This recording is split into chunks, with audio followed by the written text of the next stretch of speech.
નમસ્કાર મિત્રો, આજે આપણે ક્રિપ્ટોનું ચાર્ટ એનાલિસિસ કરીશું. પહેલા તો 30 મિનિટ ઉપરથી આપણે વન ડે ઉપર આવી જવાનું છે. તમે જો અમારી ચેનલને સબસ્ક્રાઇબ ના કરી હોય તો સબસ્ક્રાઇબ કરવા વિનંતી. આમાં તમે જોઈ શકો છો કે તમને ડાઉન ટ્રેન્ડ દેખાય છે.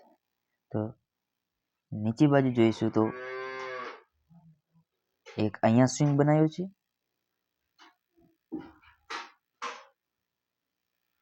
અને અપસાઇડ જોઈશું તો એક અહીંયા સ્વિંગ બનાવેલ છે જે આપણને વન ડે પ્રમાણે દેખાય છે. હવે જો આને બ્રેકઆઉટ આપશે અપસાઇડ તો માર્કેટ અહીંયાથી લઈને આટલી ભાઈ જઈ શકે છે, એટલે કે તમને 429 પોઈન્ટ મળી શકે છે. જો ડાઉન સાઇડ બ્રેકઆઉટ આપે તો તમને બહુ મોટી મોમેન્ટ મળશે. જે તેના પહેલાં અહીંયા સપોર્ટ માર્કેટે લીધેલ છે, તો અહીંયાથી કરીને અહીંયા સુધી એટલે કે 506 પોઈન્ટ તમને મળી શકે છે.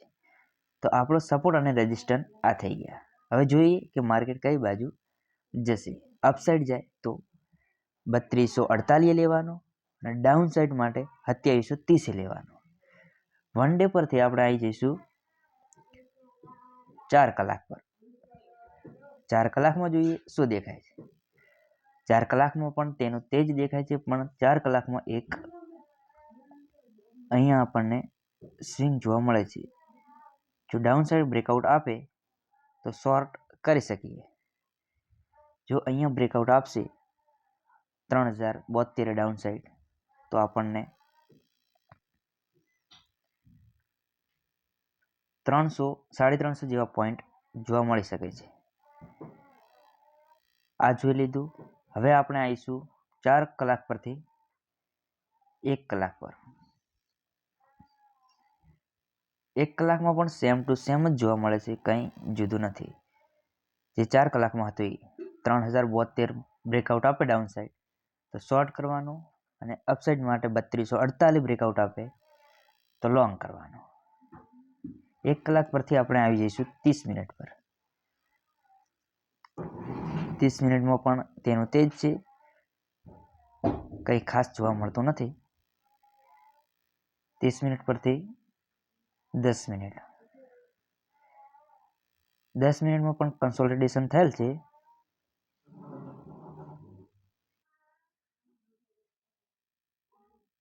જો આને બ્રેકઆઉટ આપે આ સ્વિંગને 3165 થી તો માર્કેટ ત્યાં સુધી જઈ શકે છે.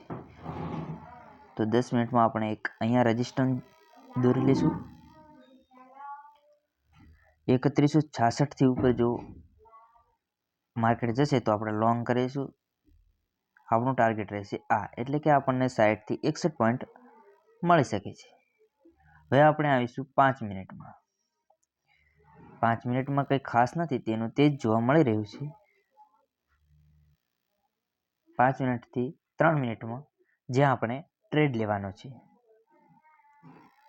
3 મિનિટમાં પણ કંઈ ખાસ જોવા મળતું નથી, કન્સોલિડેશન થયેલ છે. આપણે જોઈએ આ બે વચ્ચે 10 પોઈન્ટની 7 પોઈન્ટનો જ ગેપ છે, એટલે આને જ આપણે રેઝિસ્ટન્સ રાખીશું. હવે તમે જોઈ શકો છો કે માર્કેટ કઈ બાજુ જશે. હું તમને લેવલ આપી દઉં છું. 3166 થી જો ઉપર બ્રેકઆઉટ આપે તો તમે લોંગ કરી શકો છો, અને ટાર્ગેટ તમારું રહેશે 3224 સુધી, એટલે કે તમને 50 થી 55 પોઈન્ટ આરામથી મળી રહેશે. જો ડાઉન સાઇડ બ્રેકઆઉટ આપે 3072 થી તો તમારું ટાર્ગેટ બહુ મોટું હશે, તમારે શોર્ટ કરવાનું રહેશે. જોઈ લઈએ કેટલું ટાર્ગેટ મળશે.